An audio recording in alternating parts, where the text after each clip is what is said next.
Eh bien bonjour à toutes et à tous les amis, c'est Fox et aujourd'hui une nouvelle vidéo showcase. Oui, je tourne actuellement le showcase le jour de la sortie de cette unité. Je parle pas de ce Goku là, mais je parle bien de ces deux personnages Z Extreme. Ils viennent d'obtenir là tout juste ce matin à 7h, au moment où je tourne il est 13h. Ils viennent d'obtenir le showcase. Oui, un showcase du coup pour eux, mais leur unité Z Extreme, le réveil en Z Extreme. Et c'est très fort. Alors je vais jouer ces unités dans la team catégorie puissance de gorille. Je n'ai malheureusement pas le Gogeta LR qui vient de sortir, mais c'est pas grave, ça va pas changer grand chose. Vous allez voir que la team est complètement broken. C'est pas un showcase de la team, mais vous allez pouvoir découvrir peut-être pour ceux qui ne connaissent pas. On découvre déjà deux des persos de cette team. On va commencer par le Vegeta, alors c'est assez similaire les deux. L'attaque augmente fortement la défense pendant un tour, inflige des dégâts immenses et diminue fortement la défense. Augmente l'attaque de 30% pendant 6 tours. Ok. Niveau de l'aptitude passive, qui plus 2, attaque et défense plus 200%. Et attaque supplémentaire garantie et forte chance d'attaque SP. Très fort. Et parallèle du tour de classe super, il y en aura 3, enfin il y aura 2 alliés à chaque fois. Donc on sera attaque et défense plus 200% et taux de réduction des dégâts plus 20%. Du coup, par allié, je ne sais pas si ça compte le Vegeta, pour le coup, je pense pas. Donc, ça va être plus 200% et plus 20%.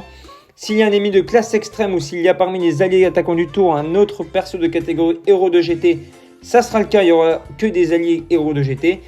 Donc, on aura def plus 40% pour tous les alliés, coup critique garanti. Si qui a 12 ou plus heures de l'attaque, ça va arriver tout le temps, attaque plus 100%. En attaquant en deuxième ou troisième position, on les fera jouer tout le temps en deuxième position, attaque et défense plus 100%. Au moment d'encaisser une attaque SP, ennemi, def plus 100% temporairement et grande chance de l'annuler et de contre-attaquer très vigoureusement.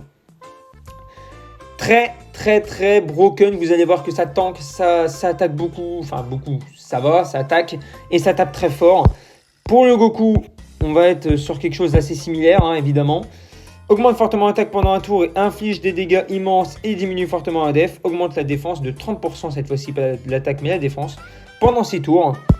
Donc il va tanker encore plus que le Vegeta. Ensuite, qui plus 2, attaque et défense plus de 100%. Forte chance de coup critique, lui. C'est pas d'attaque SP mais de coup critique. Paradis attaquant du tour de classe super, donc ça l'a déjà vu, c'est comme le Vegeta. Si un ennemi de classe extrême ou héros de GT parmi les alliés à côté, on en aura. Donc ça sera pas def plus 40% pour tous les alliés, mais ça sera attaque plus 40%. Donc en gros, tous nos alliés auront attaque et défense plus 40%. Coup critique, attaque SP supplémentaire. Très forte. Attaque SP supplémentaire, ça c'est pas pour les alliés, c'est pour lui. Si qui a 12 ou plus, ça arrivera tout le temps, attaque plus 150%. Au moment d'encaisser une attaque en première ou deuxième position, pareil, on jouera tout le temps en deuxième position comme le Vegeta. On sera donc à def plus 200% au moment d'attaquer une attaque SP ennemie, d'encaisser une attaque SP ennemie, def plus 100% temporairement, une grande chance de l'annuler et de contre-attaquer très vigoureusement. Ça, c'est comme le Vegeta. On sera donc en double leader, plus 220% avec le Goku, Ozaru SSJ4. On va aller dans la red zone, on va aller dans celle que j'ai déjà fait juste avant parce que je découvre la team en fait. Je viens juste de faire une game ici sur le 21e Tenkaichi Budokai. Exactement comme celle-là, donc ça va juste être pour vous présenter les deux personnages. On va faire quelques tours pour que vous constatez par vous-même comment ils tankent et comment ils attaquent. On espère avoir juste une bonne retraite, j'ai pas regardé. Ok, on commence plutôt pas mal, on commence même très bien. Excusez-moi pour les bruits de tape encore une fois. Donc, dommage on n'est pas à 70%, sinon on aurait pu directement passer en Ozaru SSJ4, je vous aurais passé la phase Ozaru. Mais on va du coup être tout le temps comme ça avec en première position notre Goku SSJ3 et en deuxième position le Vegeta. Si on regarde un peu, on est déjà à quasi 300 000 de défense pour notre petit Goku de SSJ4. Vous allez voir que c'est parfait, c'est juste exceptionnel. Bon, on fait en même temps un rapide showcase de la team, je ne vous ai pas présenté le niveau des liens, mais vous pouvez constater par vous-même que niveau des liens c'est déjà très fort, que le Goku il tape très fort et j'espère qu'il va pas finir ok parfait, il esquive, voilà, ce Goku est juste très fort. On peut essayer à 100%. Mes deux SSJ4 Z Extreme sont à 55%, je n'ai pas de doublon sur eux, par contre ils sont évidemment SP15, c'est niveau 150. Z Extreme, ça on ne peut pas y échapper. Le Vegeta au niveau de la def il est à 332 000, il est légèrement plus élevé que le Goku, mais avec les réductions de dégâts et au moment d'encaisser les attaques, les buffs de défense. Et sachant qu'il attaque en deuxième position, et ben avant de se prendre une attaque, il augmente fortement sa défense. Donc c'est très fort. Peut-être que, attention, hein, dites-moi dans les commentaires, il est possible que si jamais, on a quelqu'un qui fait du carnage en face de nous, est-ce que sur l'augmentation fortement de la défense, est-ce qu'il tank aussi bien? Ça, je ne sais pas. Ça dépend de l'ennemi en face, ça dépend de plein de choses. Mais c'est possible, voilà, vous avez vu 15 millions. Ça va être entre 15 et 20 millions à chaque SP, hein, dans tous les cas pour eux. Donc c'est énorme. Il n'y a rien d'autre à dire, c'est juste énorme.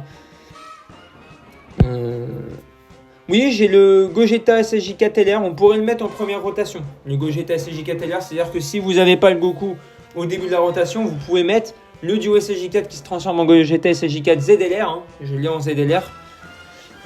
Parce que lui, il va tanker, il va pouvoir se buff jusqu'à 1 million de def. Hein, donc c'est plutôt pas mal. Quand il va fusionner, il va taper très fort, il va pouvoir contre-attaquer, esquiver. Esquiver et puis contre-attaquer. Et c'est plutôt pas mal. Ok, tout le monde. J'ai dû faire une petite coupure parce que quelqu'un a sonné chez moi. Voilà. Vous savez ma vie. Donc j'en étais à vous dire que c'est exceptionnel. En tous les cas, je vais pas tarder à couper. Je vais vous refaire encore 2 tours pour que vous constatez encore une fois les dégâts. Mais voilà. Alors le problème de cette team, c'est que j'ai 2 persos du même nom. Donc voilà, avec le Vegeta comme ça et le Vegeta LR, ZLR, hein, le Goku. Ce Vegeta et ce Goku sont ZLR. Je fais 24 sur 25. C'est quoi ça? Qu'est-ce que j'ai fait? C'est pas grave. Je le mettrai SP25. Ça change pas grand chose pour la vidéo. Mais voilà, donc quand les 2 Vegeta et les 2 Goku sont ensemble, il n'y a évidemment pas de lien parce que c'est du même nom. Donc certains événements peuvent bloquer cela. Il va falloir trouver quelqu'un d'autre, mais bon, ça c'est pas le showcase de la team. S'il y aurait le Gogeta ZLR, déjà, ça bloquerait moins, évidemment. Mais voilà, juste attention par rapport à ça, mais vous allez voir que je vais peut-être mourir. Non, parce qu'en fait ce Goku est trop fort. Mais j'ai pas regardé les dégâts. mais voilà, vous allez voir que tout de même, sans ça, le Vegeta tape quand même très fort. Donc le prochain tour, on aura la même chose avec Goku. Et voilà, on est quand même sur du 19 millions, ça ne change absolument rien. Et le Vegeta CJ4LR, un ZLR, passe tout de même en Skull Ultime très facilement. Et vous allez voir que lui aussi va taper logiquement plutôt fort. Je pense moins fort, mais il va taper fort quand même. Hein, voilà, 15 millions, il est presque aussi fort. Et il tank, enfin voilà, il n'y a pas de problème. C'est pas forcément dérangeant. On va pas faire le Haut-Zaru. Je vais vous passer la phase du Haut-Zaru. Ça aurait été le showcase de cette team et ça aurait été en vrai niveau. Je l'aurais fait évidemment, mais on n'est pas là pour ça. On s'en fout si on meurt. Et puis dans le truc, on va pas mourir. Et le Goku ne va même pas avoir le temps d'attaquer. Et ben c'est pas grave. Je pense que ça suffit. Je terminerai de mon côté cette red zone. Je pense que vous avez tout vu. Tout est bien expliqué. C'est assez facile de comprendre. C'est pas une unité qui est très compliquée à jouer. En plus, ça, là, il aurait joué en dernier. Il aurait peut-être même pas pu attaquer. Bref, j'espère que cette vidéo vous aura plu. N'hésitez pas à liker, à vous abonner pour suivre la suite des vidéos, à commenter, donner votre avis. J'aime beaucoup ça quand on communique ensemble dans les commentaires. Et en attendant la prochaine, je vous dis bye tout le monde, c'était Fox. Ciao, ciao!